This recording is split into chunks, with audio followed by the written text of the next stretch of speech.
애통하는 자의 복. 첫 번째, 마태복음 5장 4절 말씀.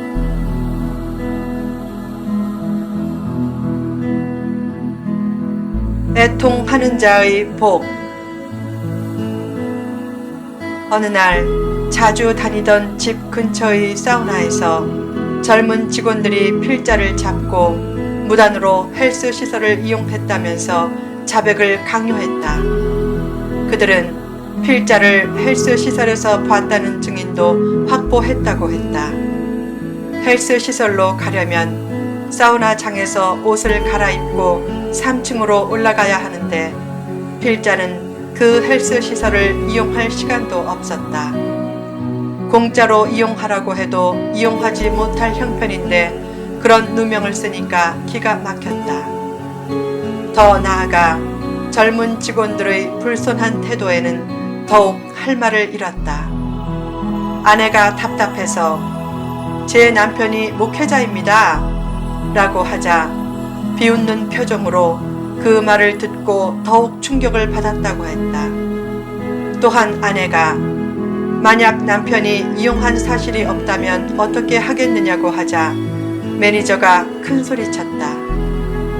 그러면 회사에서 다 책임지고 10억이라도 배상하겠다. 결국 CCTV도 검사하고 여러 검사를 통해 자신들의 착오를 인정하고 결국 사과했다. 그때 큰 모욕을 받으면서도 3가지를 감사했다. 첫째, 이제까지 살면서 더 큰 누명을 쓰지 않은 것이 감사했다. 때로는 누가 봤다는 말로 살인자로 몰릴 수도 있음을 실감했다. 둘째, 그나마 억울함을 변호받을 수 있는 여건에 산다는 것이 감사했다. 법조계에 종사하는 지인들 및 여러 주변인들의 도움으로 결백이 증명된 것이 감사했다.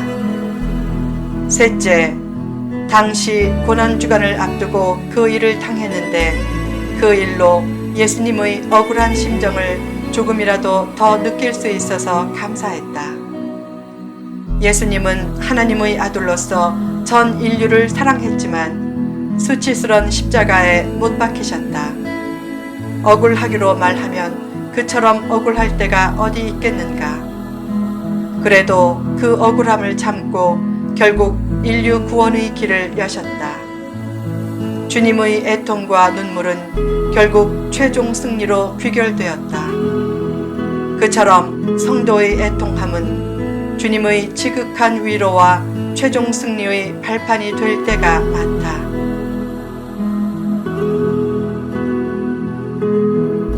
애통함이 복이 되는 이유. 예수님은 애통하는 자가 복이 있다고 했다. 언뜻 보면 웃는 자가 복이 있고 애통하는 자는 복이 없을 것 같다. 왜 애통하는 자가 복이 있는가? 1. 심령이 가난해지기 때문. 애통은 심령이 가난한 표식임과 동시에 심령을 가난하게 만든다. 왜 사람들이 애통해 하는가? 자신의 부족을 절감하고 인식하기 때문이다. 자신의 부족을 인정하고 하나님의 도움을 절실하게 필요로 하는 사람들이 축복받는다. 큰 헌신을 해도 자신의 공로에 대한 인식보다 자신의 부족함에 대한 인식을 가지고 지금보다 더 애통이 나올 정도로 겸손해질 때 축복도 찾아온다. 어느 날 한 미국 여성이 독일의 베토벤 박물관을 방문했다. 그곳에 베토벤의 실물 피아노가 전시된 것을 보고 흥분해서 박물관 관리인에게 그 피아노로 잠깐 연주할 수 있는지 묻고 슬쩍 팁을 주었다. 관리인이 허락해주자 그녀는 그 피아노로 월광 소나타의 첫 부분을 연주했다. 그리고 떠나면서 말했다. 아저씨, 이곳을 찾는 위대한 피아니스트들은 이 피아노에서 한 번쯤 연주하길 원하겠지요? 관리인이 고개를 흔들며 말했다. 아니요. 몇 년 전 폴란드의 위대한 피아니스트인 파데렙스키가 왔는데 그는 자신은 그 피아노를 만질 가치조차 없다고 했어요. 위대한 사람은 되게 겸손하다. 왜 예수님이 십자가에 달리셨는가? 스스로 죄인처럼 되신 것이다. 예수님이 죄인처럼 십자가에 달리신 것은 자기가 제일 옳다고 믿지 말라는 암시도 있다. 자기만 옳다고 하면 그로부터 향례보다 악취가 날 수 있다. 그러므로 남을 판단하기 전에 항상 나의 부족함을 생각하며 애통하는 마음을 가지라.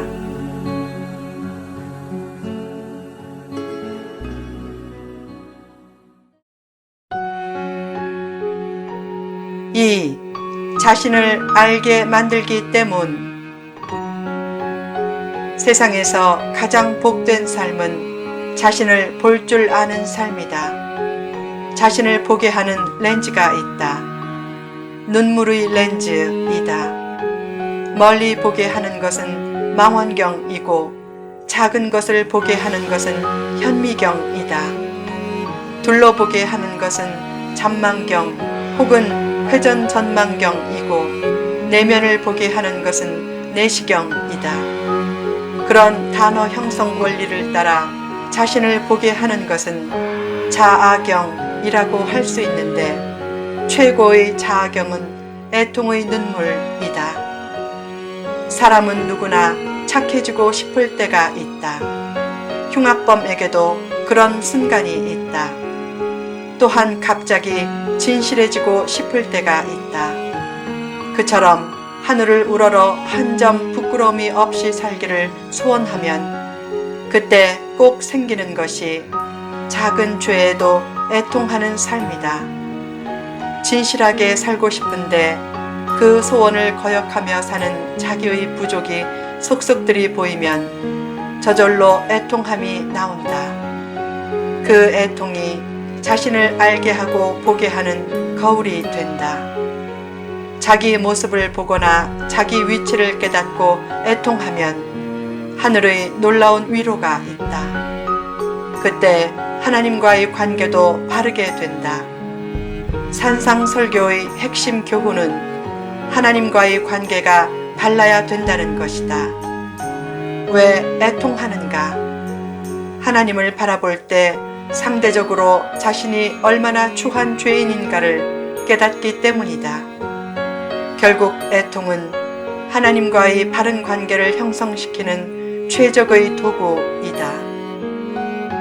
아무리 복을 많이 받아도 하나님과의 바른 관계가 없으면 참된 기쁨과 행복은 얻지 못한다. 창조주 하나님을 알고 의지하며 하나님 앞에서 양심의 자유를 누림으로 하나님과의 관계가 바르게 될 때 이웃 관계가 바르게 되고 결국 자신 관계도 바르게 된다. 그런 바른 관계를 통해 행복과 축복도 찾아온다. 왜 고난이 한편으로 축복이 되는가?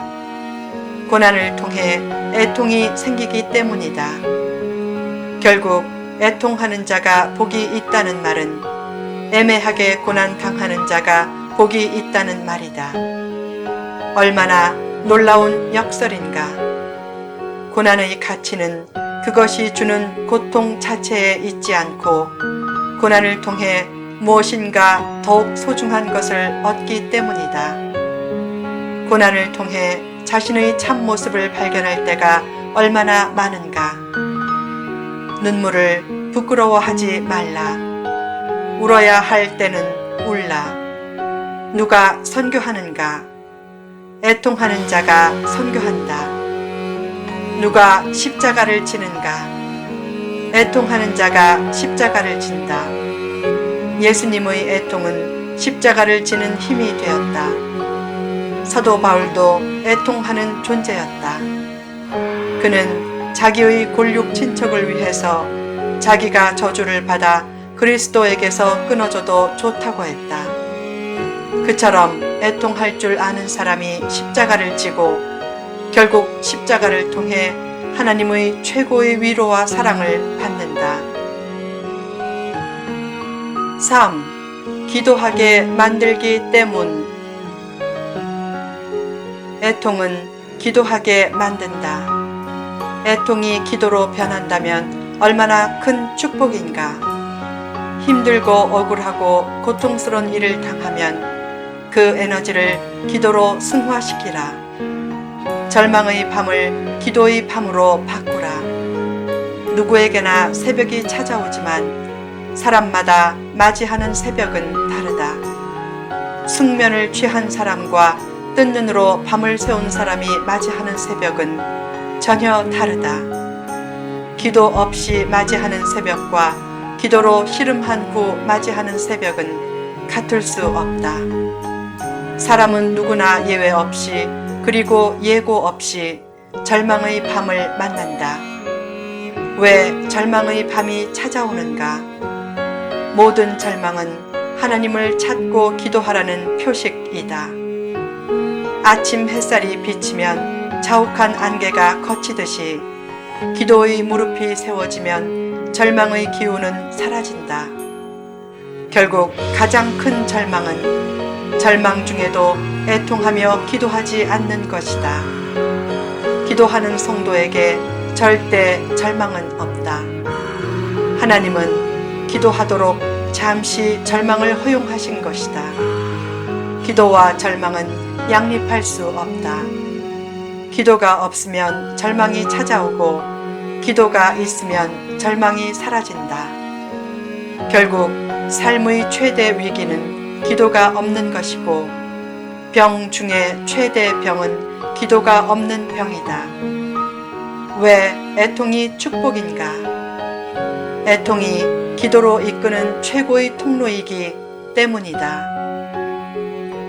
후편에 계속됩니다.